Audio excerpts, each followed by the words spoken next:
Sur un continent où les puits de pétrole s'illuminent la nuit, des millions de foyers plongent dans l'obscurité au coucher du soleil.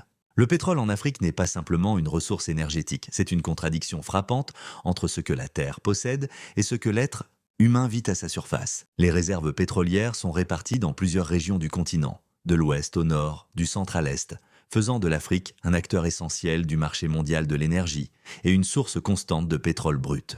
Mais derrière ces chiffres, une autre réalité apparaît. Du pétrole extrait des profondeurs du sol, tandis qu'en surface, des écoles manquent d'équipements, des hôpitaux manquent de moyens et des jeunes portent des ambitions bien plus grandes que les opportunités qui leur sont offertes. Dans d'autres régions du monde, cette richesse a été un point de départ. Elle a permis de construire des usines, de développer des infrastructures et de transformer des ressources naturelles en économies solides et en États capables de protéger leurs décisions et de bâtir leur avenir. Là-bas, le pétrole n'a pas été considéré comme une simple matière à extraire et à exporter, mais comme un outil stratégique investi dans l'industrialisation, dans le savoir et dans l'être humain, produisant ainsi un développement réel et une puissance économique durable. En Afrique, en revanche, malgré une richesse comparable, le chemin a été différent. Le pétrole a été extrait en grande quantité, mais dans de nombreux cas, il est sorti brut, sans être transformé en valeur ajoutée à l'intérieur du pays et sans devenir une base pour la construction d'une économie diversifiée et indépendante.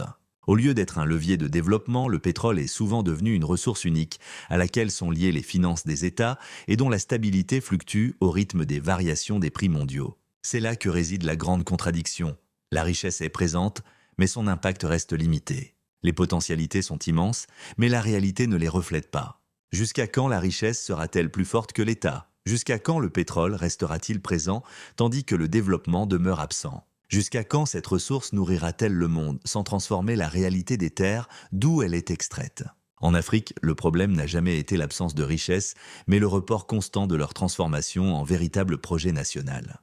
Le pétrole ici n'est pas une histoire achevée, mais une opportunité encore suspendue, en attente de se transformer d'une ressource exploitée en un avenir à construire.